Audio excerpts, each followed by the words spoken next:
Good morning, everybody, and welcome to VG Myths, the online internet video game TV show that gets an A for effort and an F for execution. A Hat in Time puts you in the shoes of a time and space traversing Hat Kid trying to get back all of your long-lost shiny things. But Hat Kid isn't Luigi, which is why we're throwing her in the trash and playing as the one true main character, Bo Kid. Also, there will be a challenge run. Can you beat a Hat in Time without jumping? There's only one rule. At no point are we ever allowed to use the game's jump function. Thankfully, no semantics are required to define what a jump is. There's a clearly labeled jump function in the controls menu, normally assigned to the A button on an X input controller. I moved this to R3, still technically accessible for testing purposes, but realistically won't ever be pressed accidentally in the actual run.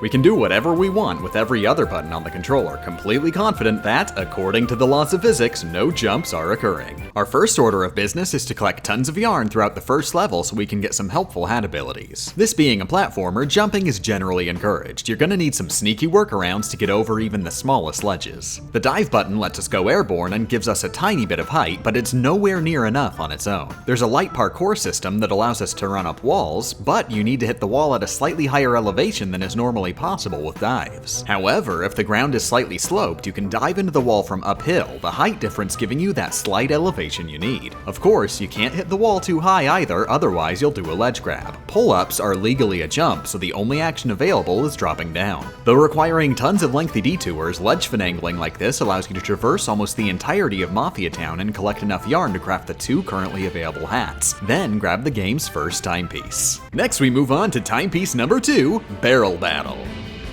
Mission failed! There's an invisible wall stopping us from just moving towards the camera, so that's a no-go, and while we can get a wall run started with a dive, we're not allowed to dive again before grounding ourselves. But hold on 1 second, there's still something extremely useful at our disposal, which I know you've all been waiting for. It's time for our tried and true secret technique, player number 2. We may have been a bit too hasty throwing Hat Kid in the trash. Though she may not be Luigi, she is Luigi's best friend, which has to count for something. Like any good friend, she'll both figuratively and literally give you a boost whenever you need it. Dive into the left wall, mercilessly crush Hat Kid to recharge your dive, run up and dive off the right wall, and you'll get just barely enough height to escape into the level proper, where you can easily beat the boss and get timepiece number 2.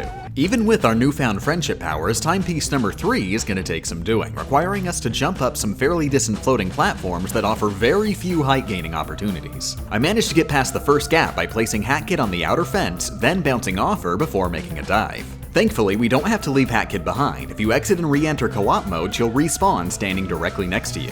On the other side, I used this potted plant to get onto the next fence, bounced off Hat Kid to reach the pipes, then did a couple well-positioned dives to reach the upper platform. Once there though, I got a little stuck. We can summon Hat Kid up here, but she's too tall to bounce off. This torch would be high enough for a boost, but we have no way to run up it. I was stuck here for a while until I got a crazy random idea. What if I'm not the only person on the internet who intentionally tries to be bad at video games? Go to google.com/hatintimejumpless and one of the first results is a completed Jumpless speedrun by Ian Wubby. By the way, spoiler warning, this episode ends with a mission complete. Turns out I'd been barking up the wrong tree and Hat Kid is completely useless and can be thrown straight back into the trash, because there exists a way more effective method to gain height. The physics programming for held objects leaves a lot to be desired. If you stack one holdable object on top of another, the top object will transcend the universe and become a fourth-dimensional being, no longer bound by any known laws of physics. Dragging it past parts of the environment will cause it to be displaced, but still believe it's stacked on top of the other object, leading to a pretty peculiar sight. We can abuse this by dragging the top object on something while walking uphill, displacing it to around the same height and position as the bottom object. Stand on the top object, then pick up the bottom object. Of course, picking up a stack means everything in the stack will be elevated, and wouldn't you know it, we're at the top of the stack, causing us to elevate at hyper speed.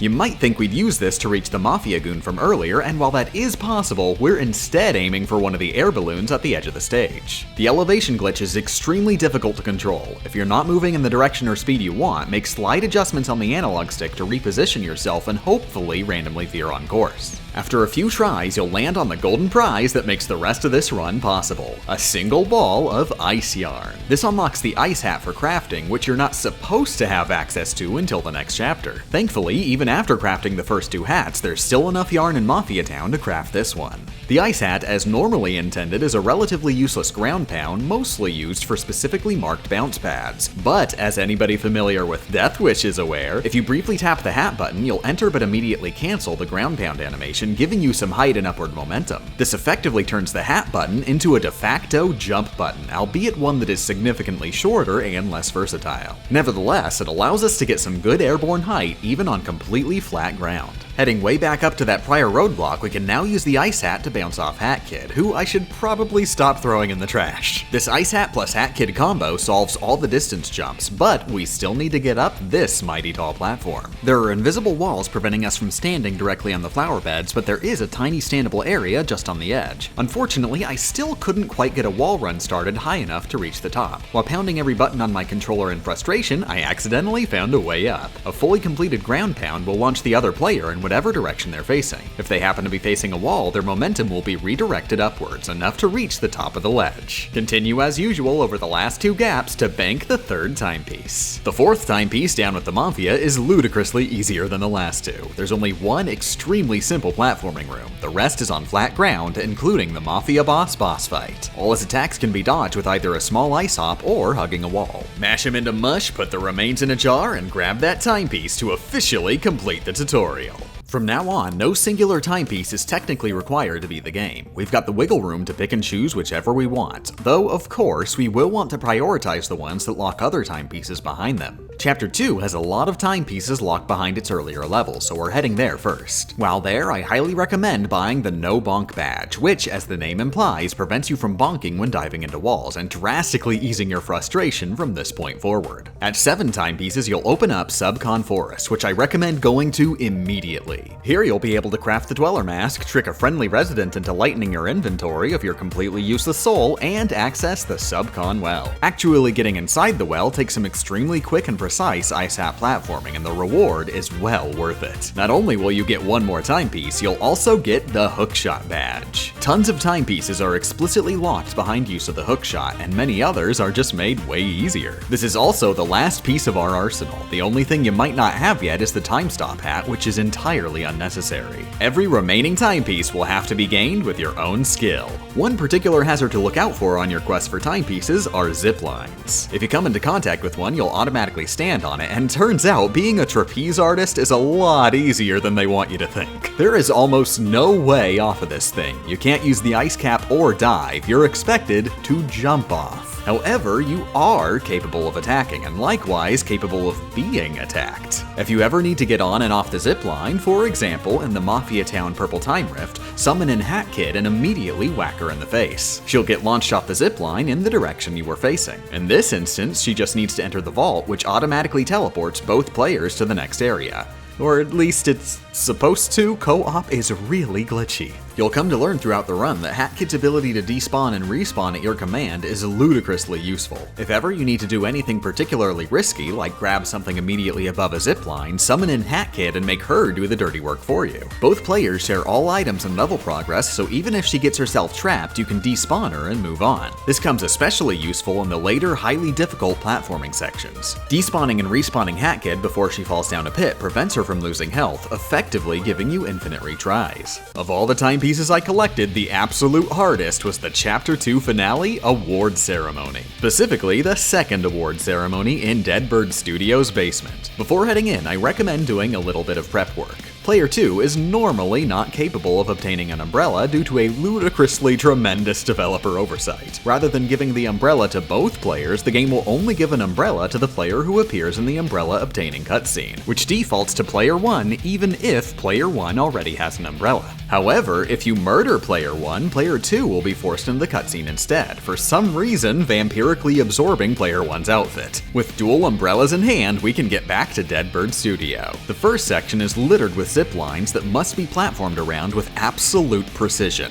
Without Hat Kid's umbrella, Bow Kid landing on a zip line is an automatic game over. The only escape would be to die and respawn or exit the level. Hat Kid's newfound ability to murder us gives us some much appreciated wiggle room. At this section, space is really tight and you'll need to act fast. Dive Hat Kid onto the zip line, position her about 3/4 of the way, swap to Bow Kid, and bounce across. Done right, you'll get Bow Kid to the far side of the room and past zipline hell. Soon after is a particularly tight bit of parkour. Get as far up the pipe as you can, face the opposite direction, ice jump at a very slight angle, run up the wall as close to the upper ledge as you can without running under it, and cancel the wall run while holding towards the ledge. This took a couple dozen tries, but is ludicrously satisfying when done correctly. The button pushing room normally requires zipline jumping, so we'll need some out-of-the-box thinking. The geometry of the scaffolding decorating the level's edges makes wall runs glitch out. Dive into them just right and you'll chain multiple wall runs in a row, giving astronomical height gain. Done in the right spot, you can casually walk straight up to the top of the room. The rest of the level is still difficult, but can be cleared with all the techniques we've covered so far. If you really believe in yourself, there's nothing that can stop you from punching this penguin in the face and collecting your well-deserved reward. I should note that despite all the shenanigans, there were still a few timepieces I was unable to grab. After delivering a batch of cherries to Queen Vanessa's manor, we can use the speedrunner shortcut to reach the last room, but in this room, use of the ice cap or umbrella is banned, preventing us from getting over the insignificant step blocking the way. But nevertheless, there are enough accessible timepieces to obtain the necessary 25 to enter the finale. Most of the platforming here is surprisingly simple, requiring very little actual height gain. There is one tricky bit of platforming. We need the ice hat equipped to dive between the falling platforms, but need the dweller mask equipped to walk on the slide at the end. This would honestly be no big deal if we were really quick at swapping hats, but I like to make things needlessly complicated. Instead, I swung up to the lava faucets that decorate the side of the level, making a much more lenient dive towards the slide from up there. The Mustache Girl boss fight is mostly identical to a casual playthrough. Land one final punch in her ugly mug, and the Hat in Time Jumpless run is mission complete. Before heading out, shout out to Ian Wubby's original Jumpless run. They took a completely different route from me. I'm pretty sure they didn't even use co-op, so if you're interested in seeing another route, it's worth checking out. Special thanks to all Patreon backers, including Andrew Cyber, Quotes Terrible Bedside Manner, Mrs. Seckman, Leslam, RB Drox, All in Zero, Mr. Harry Wonka, Alexander Botkin, Chris Nate, Anyu, Chosen Muffin, Ikrira, Jez, BCR Main Sound, The Bass Singer, Vincent Hall, Vincent YT, Yellow Alert, Alex Nelson, Anon42, Chocolate Boy 97. I'm Justin, Pepsi Manny XE, The Quacky Gamer, Kazoy, Lively Leader, Pencil Twist, Backsoid, Jace Nilges, Liddy Kitty, Luminescent Dragon, Z-Master, Isaac, Jace Harsh, Praetor, Zavi G, Mikey Parker, Faith, William Cord, Ashley, Lane Robert Leishman, Rory Kelly. Whether we wanted it or not, we stepped into a war with the Cabal, Miles Wolfram, Dead Pat, Games Freak SA, Goopy Fella, Michael Larson, Comic Con Deadpool, Crustacean Creep, Lenoria Mara, Queen Sapphire, Quinn Mudry, Plum Sweater, Cam the Can 1, Cho Tsuyu, Ellis Schickman, Leave 19, Luigi Means Me, and Luke Holland. You're all peck necks for watching, and get out of my house.